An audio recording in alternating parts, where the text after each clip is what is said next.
দেখো রহিম। আচ্ছা, এখন আমি একটা দুইটা উদাহরণ দিয়ে বোঝাচ্ছি যে এই ত্রিকোণমিতির মানগুলা কিভাবে পরিবর্তন হয়। আমি এই যে সাইন 210 ডিগ্রি এটা দিয়ে চিন্তা করি, সাইন 210 ডিগ্রি, তাহলে এটা প্রথম কাজ কি কোন ঘরে হবে? অবশ্যই এটা 210 কোন ঘরে হবে? তৃতীয় ঘরে। ঠিক আছে, 180 প্লাস 30 ডিগ্রি মানে তৃতীয় ঘরে হবে। এটা তৃতীয় ঘরে অবশ্যই কি হবে? Sine minus. এখন এটাকে আমরা এইভাবে ভাঙাইছি, 2 × 90 ডিগ্রি প্লাস 30 ডিগ্রি। 2 × 90 ডিগ্রি মানে কত? 180 প্লাস 30 মানে 210। মানে আমাদের এখানে 210ই থাকে, কোনো চেঞ্জ হয় নাই। ঠিক আছে, চেঞ্জ হওয়া যাবে না, যোগ বিয়োগ করলে অবশ্যই ওইটা হইতে হবে, যেটা ছিল সেটা।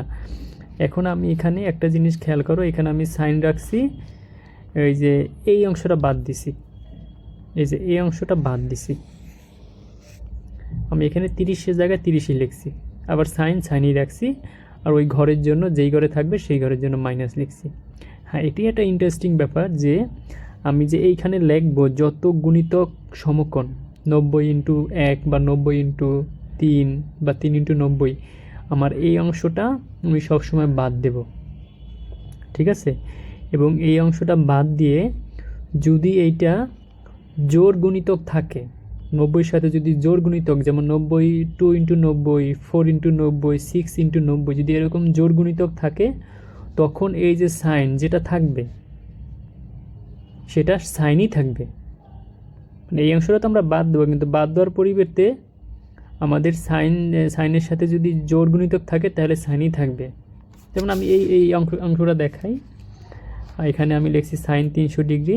তাই সাইন 300 ডিগ্রি অবশ্যই এটা কোন ঘরে হবে? এটা চতুর্থ ঘরে।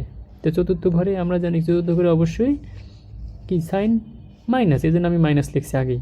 কিন্তু আমি এখানে একটা জিনিস খেয়াল করো, এখানে কিন্তু আমি এটাকে ভাঙাইছি, আমার নিজের মতো করে ভাঙাইছি। 3 নং 27 আর 270 প্লাস 30 300 ডিগ্রি হয়েছে, সমস্যা নেই। কিন্তু আমি এখানে নিচে লিখলাম কি, এই ছিল সাইন, লিখছি কস। ঠিক আছে, আর এই যে 30 ছিল যে অবশিষ্ট, সেটাকে আমি লিখছি, সমস্যা না। আমি এই অংশটা বাদ দিছি, এখানেও বাদ দিছি, আমি এখানেও বাদ দিছি। কিন্তু আমি এখানে সাইনই রাখছি, এখানে সাইন আবার লিখছি কস। এটা কেন লিখলাম? হ্যাঁ, এটাই হলো বোঝার বিষয়। এটা লিখলাম হলো, এখানে হলো 3 আছে, যদি এখানে বিজোড় গুণিতক থাকে, সবসময় মনে রাখতে হবে, এখানে যদি বিজোড় গুণিতক থাকে তাহলে আমরা এই যে বিজোড় গুণিতক সহ 90 ডিগ্রি বাদ দেব, তার পরিবর্তে সাইনকে লিখবো কস, মানে কো যুক্ত করব, কো। ঠিক আছে, সাইনের সাথে কো যুক্ত হলে হয় কোসাইন, তাই কোসাইনকে মনে রাখবো আমরা কস। আবার যদি এখানে ট্যান থাকতো, ট্যানের সাথে কো যুক্ত হইতো, লিখতাম কট। আবার এখানে যদি সেক থাকতো তাহলে সেকের সাথে কো যুক্ত করে লিখতাম কোসেক। যদি বিজোড় গুণিতক থাকে 90 ডিগ্রির সাথে প্রথম অংশটা, তাহলে ওইটা বাদ যায়, বাকি অংশটা তো আমাদের আগের নিয়মের মতো হয়ে যাবে। ঠিক আছে, যেন আমি আরেকটা দেখাচ্ছি, যেমন এইটা। তো এখানে কি ট্যান, আমি এটা ভাঙাইয়া লিখলাম 3 × 90 ডিগ্রি প্লাস 30।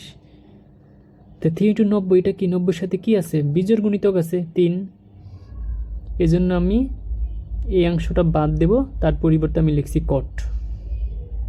আর 30 তো আমাদের নিয়ম অনুসারে থেকে যাবে, যে অবশিষ্ট যেটা থাকবে সেটা থেকে যাবে। বোঝা গেছে? তাহলে সবসময় কি বাদ হবে না, এই যে যখন জোড় গুণিতক হবে তখন বাদ হবে না। এই যে 2 × 90, 2 আছে, এটাকে বলে জোড় গুণিতক থাকলে ট্যান কিন্তু ট্যানই রয়ে গেছে। যদি এখানে 3 থাকতো বা শুধু 90 ডিগ্রি থাকতো, তাহলে কিন্তু ওইটা হয়ে যেত কট। ঠিক আছে, তাহলে নিয়মটা হলো যে আমরা ওই যে প্রথম অংশে যেটা লিখবো, এই যে এখানে, যে আমি এখানে কতগুলো নিয়ম লিখে দিছি। আমাদের এখানে থিটার মান তো অবশিষ্ট মান, এখানে হইতে পারে থিটার মান, আমার এখানে 3টা জিনিস দেখাচ্ছি, একটা এখানে লিখছি 90 ডিগ্রি, এখানে লিখছি 3 × 90 ডিগ্রি, এখানে লিখছি 5 × 90 ডিগ্রি, আর প্লাস লিখছি প্লাস সামথিং। এখানে থিটা হইতে পারে 30 হইতে পারে, 45 হইতে পারে, 60 হইতে পারে, বা যে কোনো কিছু হইতে পারে, কিন্তু 90 ডিগ্রি চাইতে কম হবে। ঠিক আছে, তাহলে এটাকে আমরা, তাহলে এটা কি হলো? বিজোড় গুণিতক হলো না? যদি বিজোড় গুণিতক হয়, যদি এরকম হয়, তাহলে ওই যে কোণের সাথে যেটা থাকবে, সাইন কস যাই থাকুক না কেন, তার সাথে এই যে তার সাথে কো যুক্ত হবে বা কো বাদ যাবে। যেমন ট্যান থাকলে, ট্যান প্লাস বিজোড় সমকোণ থাকলে, এই যে বিজোড় গুণিতক থাকলে ওটা হয়ে যাবে ট্যানের জায়গায় কট, মানে পরবর্তী লাইনে হয়ে যাবে কট। সাইনের পরবর্তী লাইন হয়ে যাবে কস, সেকের পরবর্তী লাইন হয়ে যাবে কোসেক। আবার যদি কট থাকে, তাহলে তখন ওই যে যদি কট থাকে, তাহলে পরবর্তী লাইন হয়ে যাবে কি ট্যান হয়ে যাবে। মানে ওখানে যদি এই যেমন এখানে কট আছে, তাহলে কী হবে, ওই যে কো অংশ বাদ যাবে, তাহলে থাকবে ট্যান, মানে রিভার্স, একটার উল্টা, ঠিক আছে, রিভার্স হবে। তাহলে এই বিষয়টা বোঝাটা খুবই জরুরি। তাহলে দুইটা বিষয়, একটা হলো কোন ঘরে আছে, কোন চতুর্ভাগে আছে, সেখান থেকে প্লাস মাইনাস, এরপর আমি ভাঙাবো। যদি ভাঙানোতে যদি আমি দেখি যে এটা বিজোড় সমকোণ হয়, বিজোড় গুণিতক হয়, তাহলে কো যা থাকবে তার সাথে কো যুক্ত হবে বা কো বাদ যাবে। কো থাকলে কো বাদ যাবে, কো না থাকলে কো যুক্ত হবে। যেমন সাইনে কোনো কো নাই, সাইন থাকলে হয়ে যাবে কো যুক্ত হয়ে কস।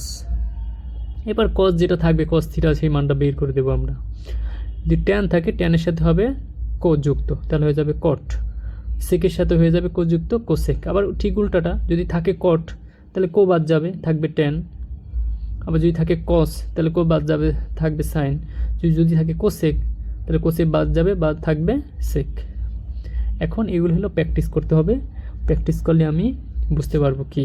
আর চতুর্ভাগের বিষয়টা বুঝতে হবে, ঠিক আছে। আমরা প্রথম, দ্বিতীয়, তৃতীয়, চতুর্থ ভাগ যে দেখাইছি, সেটা কিন্তু মনে রাখার একটা সহজ পদ্ধতি হলো যেটা, অল স্টুডেন্ট টেক কেমিস্ট্রি। প্রথম হলো অল ধনাত্মক, প্রথম চতুর্ভাগ মানে 90 ডিগ্রি পর্যন্ত। দ্বিতীয় চতুর্ভাগে স্টুডেন্টের এস দিয়ে মনে রাখবো সাইন, তাহলে দ্বিতীয় চতুর্ভাগ হলো 90 থেকে 180।